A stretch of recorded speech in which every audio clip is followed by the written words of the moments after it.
আসছে বিদ্রোহী কবি কাজী নজরুল ইসলামের বায়োপিক।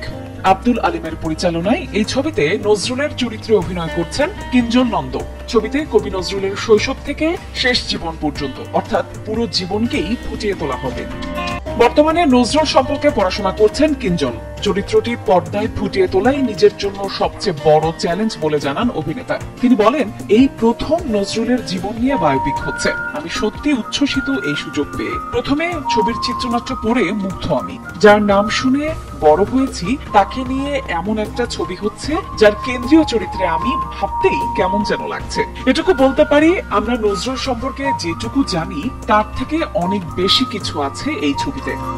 কিঞ্জলের সঙ্গে নজরুলের চেহারার বেশ পার্থক্য রয়েছে। চরিত্রের সঙ্গে মানানসই করতে প্রয়োজন প্রস্থেটিক্সের, তাই শীতকালে ছবির শুটিং শুরু হওয়ার কথা রয়েছে। ছবিতে কিঞ্জলের রূপচানের দায়িত্বে থাকছেন সোমনাথ কুন্ডু। বহু ঐতিহাসিক চরিত্র এই ছবিতে জীবন্ত হয়ে উঠবে বলে জানান সংশ্লিষ্টরা। নজরুলের উপস্থিতি মানেই সেখানে রবীন্দ্রনাথ ঠাকুরের প্রসঙ্গ আসাটাই স্বাভাবিক। এই ছবিতে কবিগুরুর চরিত্রে অভিনয় কে করবেন তা নিয়ে নির্মাতারা আলোচনার স্তরে রয়েছেন, তবে সেখানেও পরিচালক বড় চমক দিতে চলেছেন। গুঞ্জন রয়েছে এই ছবিতে রবীন্দ্রনাথের চরিত্রের জন্য রঞ্জিত মল্লিক বা চিরঞ্জিত চক্রবর্তীর কথা ভাবা হচ্ছে, তবে শেষ পর্যন্ত কে এই চ্যালেঞ্জিং চরিত্রে অভিনয় করবেন সেটাই এখন দেখার অপেক্ষা। নজরুলের এই বায়োপিকে ফজলুল হকের চরিত্রে অভিনয় করছেন খরাজ মুখোপাধ্যায়। বিরজা সুন্দরী দেবী হিসেবে দেখা যাবে কাঞ্চনা মৈত্রকে। এছাড়াও বাংলাদেশের কয়েকজন অভিনেতাও এই ছবিতে কাজ করতে পারেন বলে জানা গেছে।